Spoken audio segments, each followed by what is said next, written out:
Duas Claras no ar, quadro no canal respondendo perguntas de vocês. Está saindo na sexta-feira por conta da agenda, mas obviamente vai ficar mais perto do Bavi, então vai ter muita resposta aqui sobre o clássico baiano, falar um pouquinho do Bahia, mas também de algumas coisas importantes na Europa, de Spalletti na Juventus, de Ancelotti, por que ele treina o Brasil e não a seleção italiana? Também vamos falar de Liga dos Campeões, PSG, Luiz Henrique, enfim, muitos assuntos por aqui. Então já deixa o like para ajudar o canal. Se você curte o conteúdo, pode também hypar o vídeo, mais gente chegando por aqui. E claro, confere se você está inscrito no canal, porque cerca de 40%, 50% das pessoas que assistem aos vídeos não está inscrita. Ou seja, está perdendo a oportunidade de ajudar o canal a crescer e, obviamente, também ter conteúdos por aqui.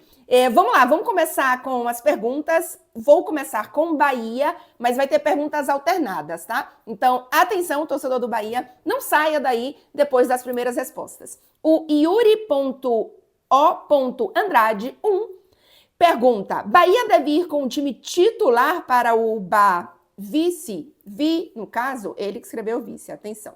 Sérgio Sarno, também sempre por aqui, pergunta: Bavi pelo Baiano, sub-20, mesclado ou titular? Expectativa para Bahia e Corinthians. Eu vou deixar Bahia e Corinthians um pouquinho para depois, porque acho que a gente vai ter algumas coisas que podem ser definidas, digamos assim, no Bavi. E o jogo do Bahia na próxima quarta-feira, eu gostaria muito de fazer um claramente tricolor na segunda ou na terça.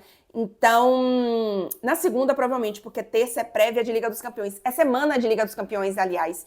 Então, talvez fique um pouco apertado, mas eu gostaria de fazer um claramente tricolor antes do jogo contra o Corinthians. Então, por isso que eu não vou falar nessa resposta, tá bom, Sérgio? Mas vamos para o Bavi. Primeira coisa, sempre que eu falo de Bavi aqui, eu sei que tem um distanciamento diferente de vocês que vivem, não só em Salvador, mas na Bahia, e que vivem a rivalidade de uma forma diferente do que eu tenho como experiência. Eu tô fora de Salvador há quase 15 anos, acho que é isso.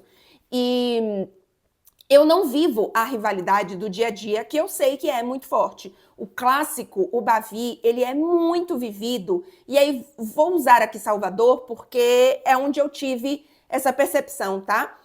Ele é muito vivido na cidade, né? Aquela coisa de no dia seguinte, quem venceu vai estar vestindo camisa, de você zoar na escola, no colégio, enfim, no trabalho. E eu não vivo isso há muito tempo.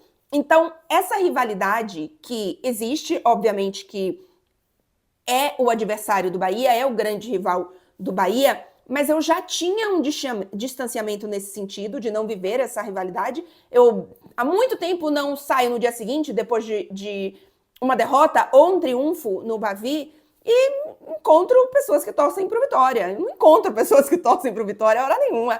Então, não é algo que me irrita, não é algo que faz parte, assim, sabe, do meu dia a dia nesse sentido. E nos últimos anos, para mim, essa rivalidade, digamos assim, esse adversário, gente, para mim tem diminuído cada vez mais. Por quê? E aí, se tiver algum torcedor do Vitória aqui, eu sinto muito, porque provavelmente não é o lugar certo para você. E você não vai gostar do que você vai escutar, e só não me xinga aí, porque eu não gosto de xingamento, e aqui a gente vive em paz, tá? Gente, Bahia e Vitória estão, assim, o Bahia tá aqui, tem um abismo e tem o Vitória depois. São vidas, são mundos completamente diferentes. O Bahia hoje está num patamar e num caminho e num projeto de se tornar, e eu realmente acredito nesse projeto, protagonista do futebol brasileiro. Não apenas não brigando para não cair, não apenas ficando em meio de tabela, mas projetando, e sim, eu projeto um título nacional em alguns anos. Um título de Copa do Brasil, brigar sim por título de Campeonato Brasileiro, de estar entre os 5 melhores times do Brasil todos os anos. Então, assim, são realidades tão diferentes que eu não tô nem aí pro que o Vitória faz, gente. Eu não tô nem aí pro que o Vitória faz. E aí, isso naturalmente esvazia pra mim, atenção, pra mim, Clara Albuquerque, o valor, a importância do jogo com o Vitória. Porque, gente, e aí repito, eu estou longe, eu não tenho aqui como dar uma opinião e fazer análises, né, e com uma vivência diferente da que eu vivo. Eu não tenho como fazer essa análise ou dar a minha opinião com base na vivência de quem vive em Salvador, porque eu não vivo em Salvador, eu não vivo na Bahia, eu não vivo no Brasil. E assim, já completou 9 anos que eu tô fora do Brasil. De Salvador tem 15 quase. Então, é a minha vivência, é a minha experiência. Eu, assim, por acaso, até amanhã eu nem vou conseguir assistir o jogo porque eu tenho um compromisso de... É um evento que vai acontecer aqui e eu não vou poder assistir ao jogo. Eu assistiria ao jogo, obviamente, se eu não tivesse um compromisso. Eu assisto aos clássicos, se tem um Bahia e Vitória no Campeonato Brasileiro, pra mim é mais importante do que, sei lá, um Bahia e Remo, um Bahia e sei lá quem, Juventude.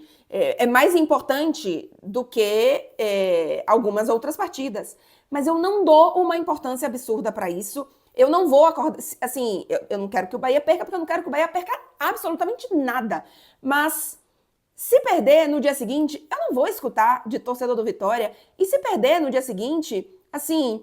Ok, boa sorte aí na sua temporada brigando para não cair. Eu tô em outro lugar, eu tô em outro patamar. Então, a importância do clássico para mim é cada vez menor. E eu entendo que tem a rivalidade. Eu não estou dizendo que é para vocês se sentirem igual ao que eu sinto, mas é a minha vivência. E assim, gente, são realidades completamente diferentes. Ainda que a rivalidade e esse sentimento seja muito mais aflorado para vocês que estão aí, não levem, não deem importância como um resultado, independente de qual ele for, se for triunfo ou se for derrota ou empate, como algo definitivo ou que é importante para o que é o Bahia hoje. Os objetivos do Bahia hoje estão muito acima de Campeonato Baiano. Assim, tá muito acima. Então, dada essa minha... esse meu depoimento aqui, que eu sei que a maioria de vocês vai discordar, e tá tudo certo, conta pra mim aqui qual que é a sua relação hoje com o clássico, eu iria com um time mesclado. Porque absolutamente a coisa mais importante é o jogo contra o Corinthians na quarta-feira. Inclusive, é mesmo dia de... O jogo começa aqui meia-noite, mesmo dia de Liga dos Campeões. Eu não vou conseguir assistir. Eu normalmente chego em casa por volta de 1h. Então, eu provavelmente só vou conseguir assistir a partir do segundo tempo. Não vou conseguir dar muita atenção pro jogo, porque estarei trabalhando, mas assim que eu chegar em casa, ainda vou conseguir ver alguma coisa do jogo. Mas é a grande partida da semana, sabe? Então, eu iria com um time mesclado, mas um time, na verdade, com um time mais reserva do que é o time principal, né? Eu não iria com sub-20, não iria pegar, por exemplo, os 2 primeiros jogos do Campeonato Baiano, que foi realmente com os pivetes de aço, eu não iria com eles, mas eu iria mesclar alguns deles com os reservas do time principal. Basicamente, gente, o time que foi a campo contra o Galícia. Peguei até aqui, para ter uma ideia, eu iria, por exemplo, com o Ronaldo no gol. Então, com é que eu acho que ele vai brigar por titularidade, né? Então, seria aí... já dá pra mesclar. Com o Roman Gomes, né? O reforço lateral na direita. Na esquerda, eu não sei se eu iria com Juba. Eu só iria com Juba se fosse assim... Caramba, quero dar ritmo, ele tá muito bem fisicamente. E aí, talvez eu mesclasse o Juba ali, mas eu, de início, não iria, tá? Canu e Gabriel Xavier na zaga. E aí, é isso. Eu não colocaria titular. Azevedo, Eric, acho que baita reforço, hein? Eric está de volta. Reforço muito, obviamente, interno. Cauli, Michel Araújo, Nestor e Juan Pablo. O Juan Pablo, eu acho que está pronto para ter essa experiência do Bavi profissional. Eu nem sei se ele já jogou outro Bavi de profissional. Acho que não, né? Acho que ele não entrou em outro aí que eu tô perdendo. Mas, por exemplo, eu não acho que o Del ainda tá pronto para ser titular num Bavi. O Juan Pablo, desses todos, o último Tudo das Claras eu falei bastante sobre os pivetes de aço, então nem vou me alongar muito. Mas eu acho que o Juan Pablo talvez seja o mais pronto desses. Eu iria com ele para dar essa experiência de ser titular num Bavi. Acho que vai ser um desses pivetes de aço que a gente vai conseguir utilizar com mais rapidez, que talvez esteja mais pronto. Então, por mais que seja um clássico, eu acho que tem um papel importante de amadurecimento, de crescimento para alguns jogadores nesta partida, que eu daria, por exemplo, ao Juan Pablo. Mas assim, eu não colocaria Everton Ribeiro em campo, eu não colocaria, sei lá, Pulga em campo, Caio Alexandre, acho que o Caio Alexandre ainda fisicamente talvez demore um pouquinho mais para engrenar nessa temporada, então eu ainda também não iria com ele. Quem mais? Jean Lucas talvez é um cara que fisicamente a gente sabe que tem um potencial muito grande, mas a gente sempre reclama que no fim da temporada o Jean Lucas cai um pouco. E tá muito ligado à forma como ele joga, ele depender muito do físico dele. Então, pra que já começar com, sabe, ok, porque ele aguenta demais, eu vou colocar? Não, então vamos administrar Jean Lucas também, pra ele voar onde realmente precisa voar? Então, eu iria com mais ou menos essa escalação que foi a campo contra o Galícia, tá? Que é basicamente o quê? O time reserva do time principal, né?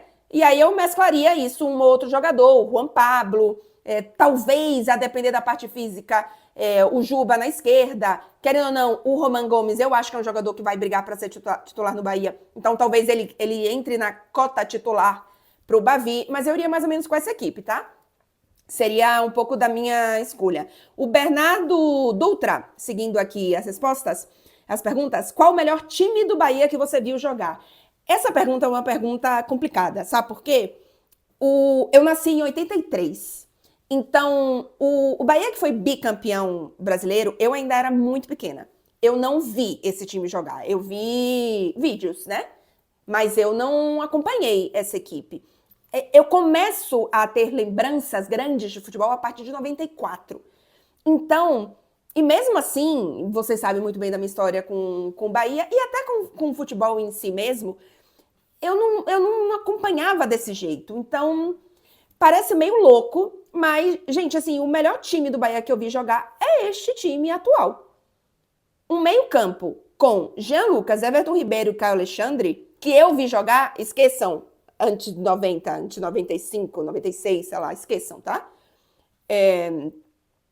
Eu não vi jogar, né? Eu tô considerando aqui que eu não vi jogar. É um meio-campo que, gente, o meio-campo do Bahia é muito bom. Gente, Everton Ribeiro, assim, tecnicamente, me fala aí um jogador melhor que vocês viram jogar. E aí, ainda tem Juba na lateral esquerda, tô trazendo aqui os principais. Gente, é a primeira vez que eu vejo jogadores do Bahia serem convocados para a seleção brasileira, mais de um. Então eu tenho dificuldade em não dizer que é esse time. Significa que esse time é o melhor time que eu já vi no mundo? Não, mas do Bahia, gente, pra mim é o time atual. É o time atual, sério. E aí, claro, tem deficiências. A gente tá reclamando aqui e eu tô cobrando desde sempre goleiro e atacante. Tô irritada que não tô vendo uma possibilidade intensa e forte do Bahia trazer pelo menos um desses dois jogadores por enquanto. E então não significa que é perfeito, mas eu acho que é o melhor Bahia que eu já vi jogar. A gente viu no início dessa temporada, o início da temporada passada também, acho que início dessa temporada mais. O iniciozinho de Campeonato Brasileiro, assim, era difícil achar um time que estivesse jogando melhor que o Bahia. Os resultados aí a gente pode até ver, né? Mas assim, aquela primeira reta inicial, sabe, de Campeonato Brasileiro, o Bahia, assim, era um dos melhores, sei lá, 2, 3 times do Brasil. Vocês concordam? Então, eu vou nessa linha aí. Mas conta pra mim, Bernardo, qual é o melhor Bahia que você já viu? Aliás, todos os torcedores do Bahia que estão aqui, me respondam, por favor. Diego Roque pergunta, pede, quero mais vídeos sobre livros de futebol. Vai escrever mais algum livro? Diego, eu já escrevi 3 livros, né? Eu tenho ideia de mais 2 livros, mas eu não sei quando será possível escrever esses livros. Assim, demanda muito tempo. E aí hoje eu ainda não consigo separar esse tempo para isso. Porém, e aí vou trazer aqui para vocês, de certa forma em primeira mão, porque eu ainda não falei isso meio que publicamente, mas eu vou até pedir uma ajuda, entre aspas, para vocês. O meu último livro, Os Sem Copa, que é um livro que são os craques que encantaram o Brasil e nunca participaram de um Mundial, né? São jogadores que nunca foram a uma Copa do Mundo. Desde jogadores como, sei lá, Friedenreich até Alex. Quem mais? Jogadores que não tiveram nem a oportunidade por conta de tragédias, tipo Denner. Então, assim, são jogadores que nunca foram a uma Copa do Mundo por diversos motivos diferentes. E esse livro foi lançado em 2014, se eu não me engano, para a Copa do Brasil, no início do ano.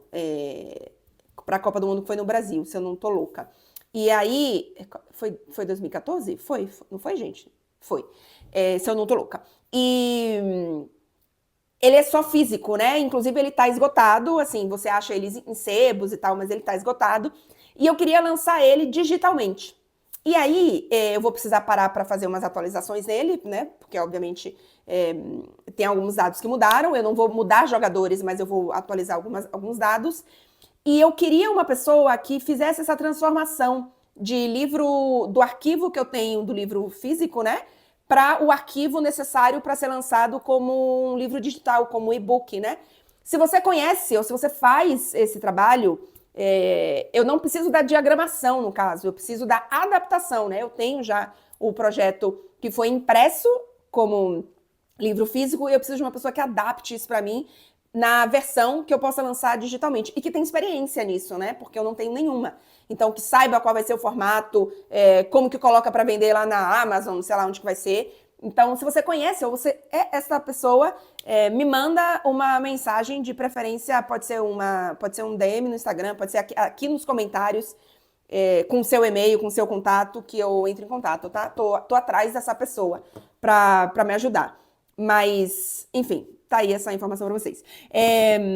O Rick Medra. Você acredita que o Bahia terá um ano melhor do que o ano passado? Sim, acredito que sim. Eu acho que o Bahia tem dado passos importantes, mesmo que não na mesma velocidade que a gente, torcedor, queria, mas eu entendo que o amadurecimento desta equipe traz pontos positivos. Assim, o Bahia não perdeu nenhum titular da temporada passada para essa, então acho isso importante. Acho que o Bahia já começa a temporada com uma equipe pronta. Uma equipe pronta perfeita? Não, mas uma equipe pronta. Então, eu tenho a expectativa de um ano melhor. E o que significa isso? Uma vaga direta para a Libertadores, uma Copa do Brasil com reta final, tipo uma semi ou uma final, uma fase de grupos de Libertadores. Então, esses avanços, eu tenho uma expectativa para essa temporada. Eu tô de olho aqui nesse mic, porque eu tô com medo de acabar a bateria.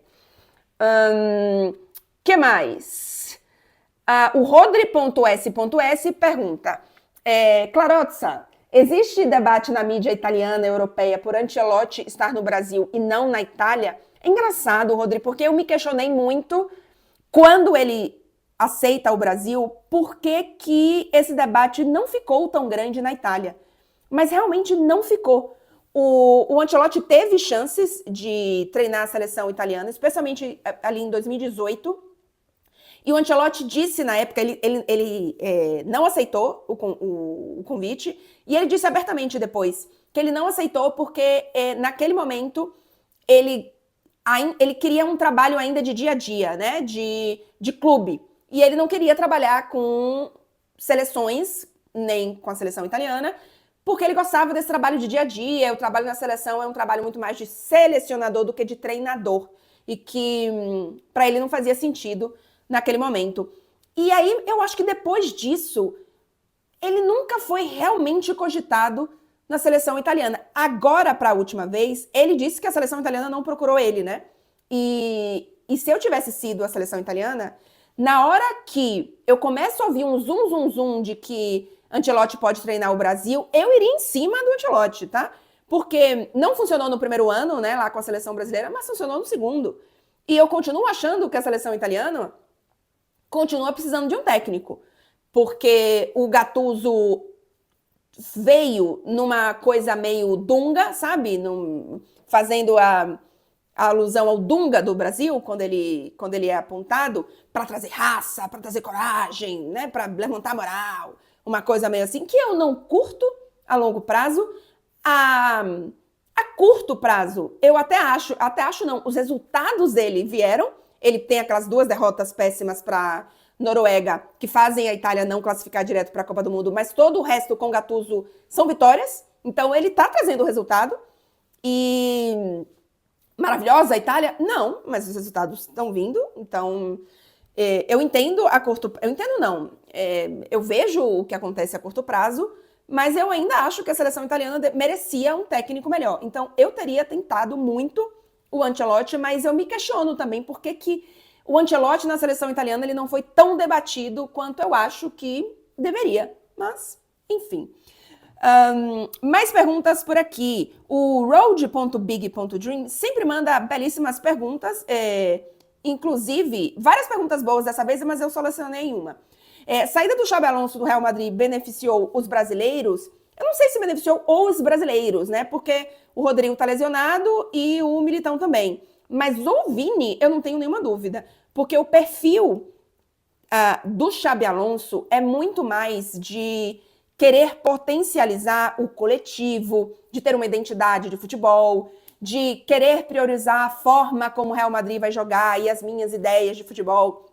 E que, assim, no mundo utópico é lindo, né? Mas não funcionou. Os jogadores que o Real Madrid tinha não eram os jogadores ideais para o que ele pensava como futebol. E no vestiário, claramente, ele não soube lidar com as personalidades, os egos. E, gente, assim, não dá para tapar o sol com a peneira. É um clube que não só hoje tem muitas estrelas e muito egos, como tem isso como identidade. O Real Madrid é uma equipe, é um clube, na verdade, que gosta de estrelas. Então não adianta você... Bom, você pode tentar, mas a história do Real Madrid não é... E aí, talvez mais recente, mas não recente 10 anos, e sim recente, sei lá, algumas décadas, é de um clube que tem como perfil, tem como identidade ter estrelas e grandes jogadores. Então, o Xabi Alonso claramente não encaixou nessa história. E o Arbeloa está totalmente encaixado nessa história. E ele deixou muito claro que os jogadores são a prioridade, né? E ele, inclusive, fala, né, que se eu quero ganhar títulos, eu só vou ganhar eles com o Vini em campo. Então, eu acho que o Vini ganha muito essa confiança e acho que é mais natural a forma como não só o Vinícius, mas outros jogadores também vão acabar jogando com o Arbeloa. Então, eu acho que foi bem, bem, bem benéfico, não só para o Vini, mas para os jogadores nesse sentido, grandes jogadores estrelas, que não vão precisar se adaptar tanto, sabe? Eu acho que é o Arbeloa que vai se adaptar, o jogo que vai se adaptar a eles e não o contrário. Então, no fim das contas, eu acho que sim. Curiosamente, o Victor.dasneves.5 também perguntou sobre livros, quando sai o próximo livro. Então, vou só dar aqui o nome do Victor, porque, curiosamente, mais de uma pessoa perguntou sobre isso. Então, eu vou reforçar que eu quero relançar o Copa em formato digital. Pires Blind. Rafinha ganha Liga dos Campeões sendo decisivo e ganha a Copa com Neymar no time. Quem levaria a bola de ouro? Depende das outras equipes e de Liga dos Campeões também, mesmo o título não indo para outro lugar. Você está considerando aqui que o Rafinha vai ser campeão da Champions e campeão da Copa do Mundo. Porém, com Neymar no time, assim, gente, desculpa, mas se Neymar se recuperar e fizer aí uns meses maravilhosos e Ancelotti chamar ele para a Copa, para mim, assim, ele pode ser campeão mundial, que ele, para mim, não vai entrar em nenhuma briga de bola de ouro, tá? Assim, desculpa, eu acho que ele não tem condição de fazer isso. Não acredito. Pode acontecer? Pode acontecer. Pode, sei lá, derrubar Pode uma caçamba vir aqui e derrubar minha parede. Pode? Pode. Acredito que isso vai acontecer? Não acredito. Então, eu tô nessa linha aí com o Neymar. Eu acho que o Rafinha Tem uma questão aí de uma resistência grande com... Não sei se com a falta de mídia dele. Ele não é um jogador midiático, ele não é um jogador que sai ganhando fãs por aí, pelo estilo de jogo, pelo momento tardio em que ele realmente começa a jogar muito bem.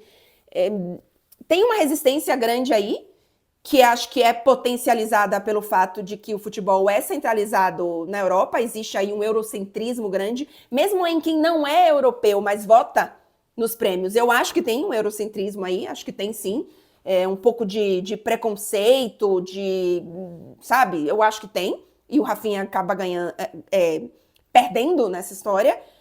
Mas, por exemplo, se o Rafinha é campeão da Liga dos Campeões e é campeão da Copa do Mundo, mas a final é Brasil e Espanha, e o Yamal também é campeão da Liga dos Campeões e faz uma boa Copa do Mundo, mesmo que não ganhe a final, alguém acha que o Rafinha ganha? Eu acho que vai ganhar o Yamal.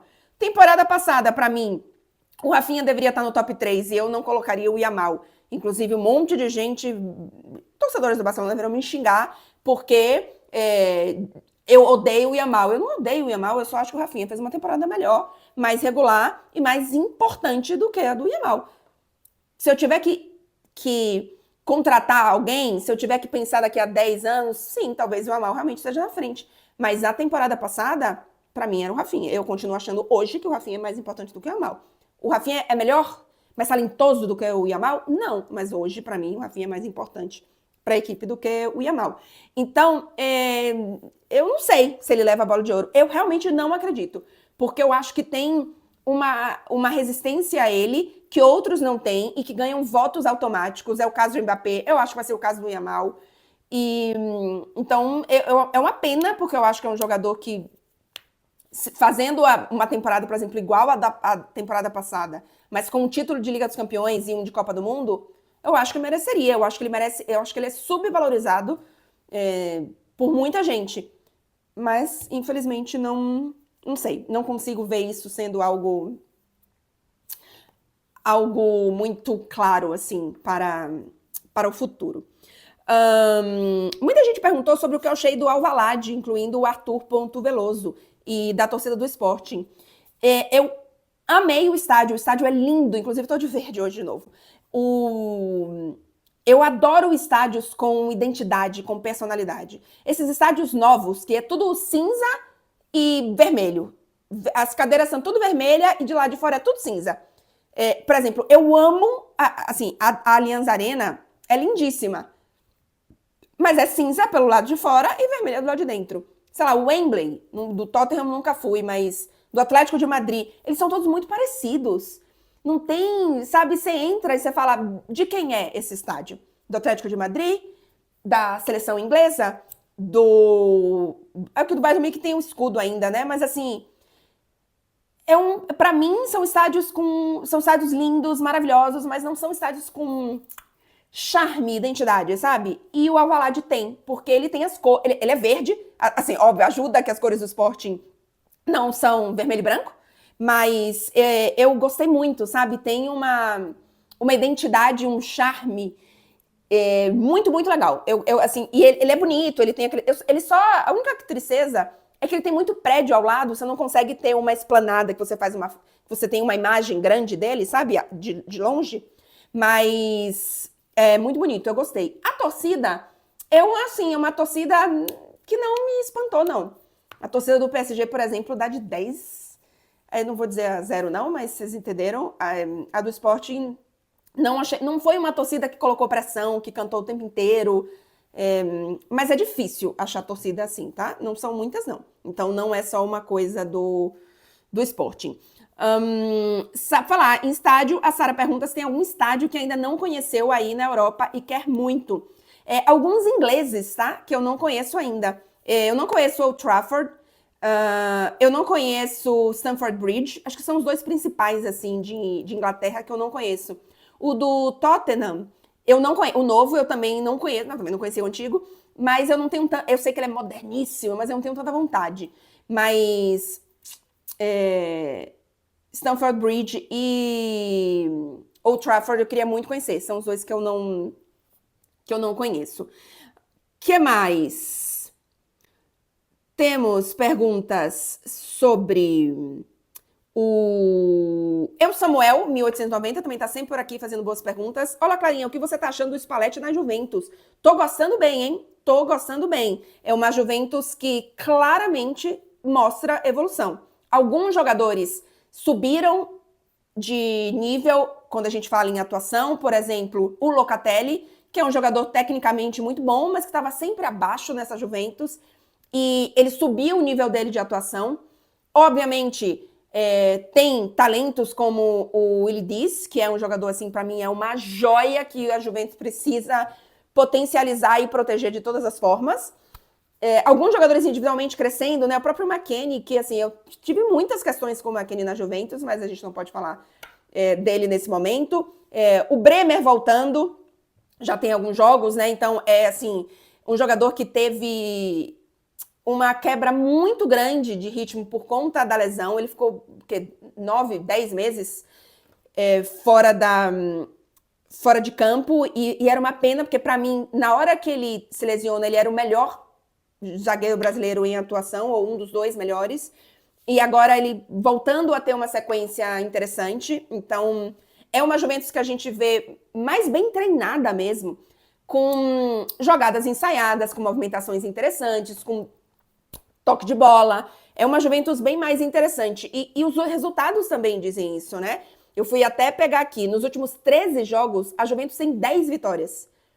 É verdade que precisa começar a mostrar isso em jogos grandes, né? Tem Juventus e Napoli agora no final de semana. Então, é um bom jogo para essa Juventus mostrar, né, que realmente cresceu. Mas, assim, tem vitórias contra a Roma, nessa sequência que eu falei, né? De resto, assim, a contra o Benfica agora na Liga dos Campeões é uma boa vitória. Mas, além disso, foram jogos mais fáceis, né? O Bodo Glimt, Pafos, Pisa, Lecce. Então, assim, tem que manter esse nível e, de fato, começar a bater de frente nos grandes jogos, né? Acho que falta isso, mas claramente tem uma evolução. Assim, a Juventus, no início da temporada, ainda com o Tudor, chegou a ter 8 jogos sem vencer. Foram 3 derrotas, 3, 4, 5, 6, 7, 3 derrotas e 5 empates seguidos. Assim, realmente, e agora a gente vê uma Juventus com atuações bem mais seguras, né? Então, eu tô gostando da Juventus do Spalletti na Juventus. Alexandro R. Alexandror, 1976. Sem ficar em cima do muro, quem leva a orelhuda no dia 30 de maio? Hoje, eu ficaria entre Bayern de Munique e Arsenal. Para não ficar em cima do muro e escolher entre os dois, são 2 linhas completamente diferentes, né? O Bayern é intensidade, ataque, individualismo, no sentido de grandes atuações individuais. Harry Kane, Olise, o próprio Luiz Dias, assim, é uma equipe muito potente, né? E que ataca muito, e que tem, assim, essa intensidade um pouco, eu acho que nessa temporada bem melhor, mais equilibrado na defesa, mas tem o ataque como força, né? E o Arsenal é exatamente o contrário, assim. A solidez defensiva desse Arsenal é absurda, os resultados, você confia que o Arsenal não vai sofrer gol, pode até ser um 0-0, é verdade. Mas é uma equipe muito sólida, então talvez... eu tenho uma tendência a achar que a melhor defesa sempre leva. Mas eu não tenho como não ter um pé atrás com esse Arsenal. Então, eu te diria hoje, dia 23 de janeiro, que quem vai levar a orelhuda é o Bayern de Munique. Vamos ver se é isso realmente que vai acontecer. Mais perguntas por aqui.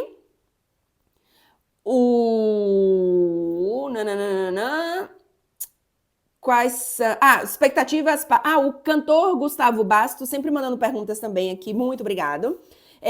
Pergunta sobre o Luiz Henrique. Sai do PSG ao final da temporada? O trabalho é o mesmo? Eu não entendi exatamente o que foi a pergunta, se o trabalho é o mesmo. Se acha que essa temporada o trabalho é o mesmo da temporada passada, será que é isso?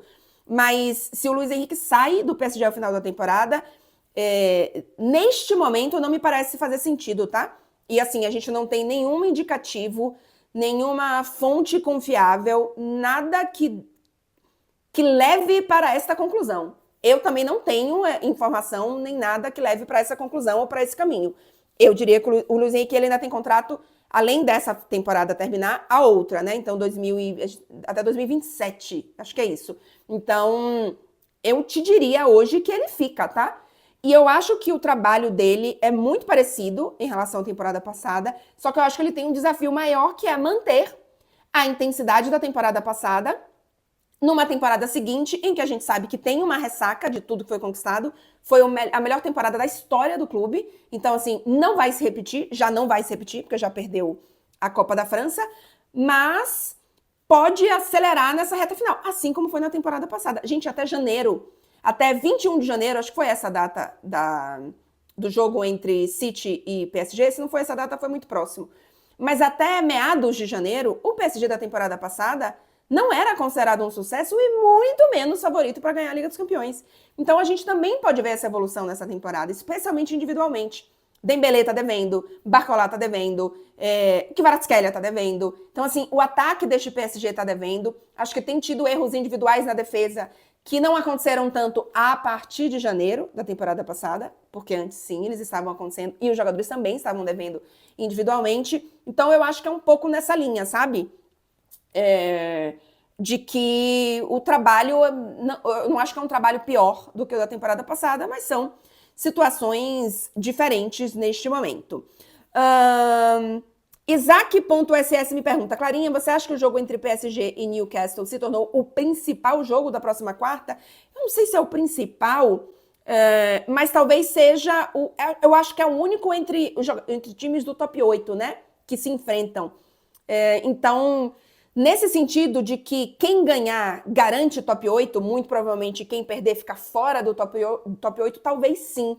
Mas a gente tem alguns bons confrontos de quem pode entrar no top 8, né? E alguns bons confrontos, por exemplo, o Napoli, se perder, fica fora de playoffs. Acho que é isso. Então, assim, tem muito bom jogo agora, tá? É interessante essa última rodada, lembrando que é quarta-feira da próxima semana, temos todos os jogos no mesmo horário, às 9 horas da noite aqui, então 4, 5, 6, não, então 5 horas da tarde, aí a bola rola, né? A gente obviamente já vai estar no ar desde muito antes. Então é um dia bem interessante para vocês ficarem loucos por aí com 53 mil telas abertas. Mais perguntas por aqui. O Edu Orlandi. Todo mundo está falando de Igor Thiago na seleção. Você concorda com ele na próxima convocação? Se até março tiver nessa situação, eu acho que ele merece uma chance. Eu acho que ele merece uma chance. Acho que é um jogador que está sendo marginalizado no sentido de que ele está ficando à margem dessas convocações. E assim, eu acho que tem uma vaga aí pingando no ataque da seleção brasileira. Se vai ser um 9 mais fixo que Ancelotti quer como opção para segundo tempo, ou se vai ser um novo jogador que não é exatamente esse 9, como, por exemplo, o próprio Endrick, que no Lyon tá jogando como ponta, né? É que ele tá jogando, o Lyon tá jogando com 2 atacantes, e ele joga mais aberto pela direita, e outro jogador aberto pela esquerda, né? Então não é que ele não tá jogando um 4-3-3 em que ele é o ponta e tem um centroavante. É um ataque, pelo menos nos últimos 2 jogos foi mais ou menos isso. Então, ele não é um centroavante clássico, ele não tem jogado como ponta, como, né, a ponta de lança, no caso, o último jogador. E então, ele pode não ser essa vaga do centroavante, mas ele pode ser esse cara para pensar essa vaga aí. Então, por que não o Igor Thiago ser testado também, né? Então, eu acho que em termos de atuação, de merecimento, ele deveria ser testado. Ele deveria entrar nessa briga por aí. E teve mais uma pergunta por aqui, do Luiz Leite 7. A atuação de William José reforça a necessidade de um centroavante? Beijo, Clarinha. O Luiz deve estar falando isso por conta do gol que o William José perdeu contra o Barcelona. Ele faz uma, ele perde aquele gol que ele tomou uma decisão bastante errada, essa é a verdade.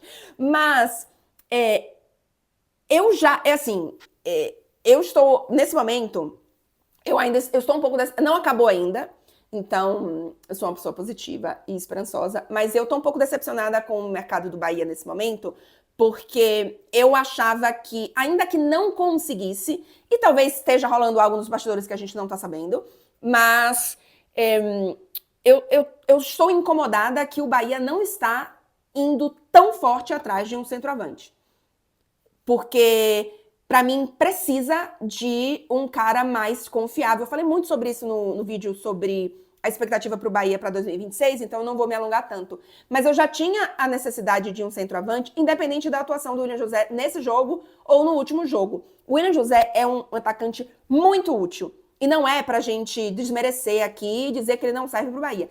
Ele é muito útil. Gente, ele fez 20 gols na temporada passada. Você não desmerece, não diz que não serve um jogador que fez 20 gols na temporada passada. Poucos jogadores fizeram 20 gols na temporada passada. Mas tá claro que, para a intensidade que o Bahia quer colocar a mais, o William José não vai conseguir ser intenso e jogar da forma como eu acho que precisa ser jogado na maioria das partidas, 90 minutos. Numa temporada com tantos jogos, ele é mais do que útil. Mas eu não acho que ele pode ser, que ele deve ser o nosso titular absoluto em todas as nossas principais partidas. A gente precisa desse outro jogador para que o William José resolva em todos os outros momentos, ou no segundo tempo, ou nas competições que eu preciso rodar, ou que eu não, quando eu tiro esse meu atacante titular, o meu nível não caia tanto. Você não pode ter um super 9 e o reserva dele ser um jogador que você não confia, que não é útil. Porque aí toda vez que você não tiver esse 9, você perde o jogo, você não faz gol. Tô sendo simplista aqui, mas que é para vocês entenderem. Então, eu acho que o William José é muito útil, mas eu ainda queria um centroavante de primeira prateleira para colocar mais potência nesse Bahia. E eu tô um pouco decepcionada que o Bahia não tá desesperadamente... Não é fazer loucuras, tá? Teve até alguém que me perguntou do Talisca aqui, eu não vou falar sobre o Talisca mais, a não ser que ele venha. Mas não é fazer loucuras. Não é... E tá muito claro pra mim que esse Bahia do Grupo City não vai fazer, e eu nem quero que faça, não é a proposta. Ninguém nunca prometeu que ia fazer isso. Então, eu tô ok em relação a isso, a não fazer loucuras, não quero que faça, mas é uma prioridade que precisa ser atacada de forma mais firme, na minha opinião. Então, tô um pouco decepcionada aí em relação a isso, mas vamos ver o que acontece. É isso. Sim, chegamos aqui a mais de 40 minutos de vídeo, então não sai do vídeo. Atenção, deixa o like, porque não custa nada, super me ajuda. Hype, se você gostou, comentários por aqui. Expectativas para vocês para o Bavi? Eu nem dei placar aqui, gente, porque é um pouco do que eu falei. Minha expectativa é assim, quero ganhar? Óbvio que quero ganhar, mas assim, não sei, não faz muita... Não vai me tirar sono de jeito nenhum. Enfim, voltamos semana que vem. Eu espero muito fazer um Claramente Tricolor na segunda-feira, pra gente iniciar a temporada de Campeonato Brasileiro e também pós-clássico. Mas mais focando no que vem pra frente do que necessariamente o que aconteceu no clássico. Então, para isso, se inscreve no canal para não perder mais vídeos por aqui. E bom Bavi pra todo mundo, bom final de semana pra todo mundo. Até, gente.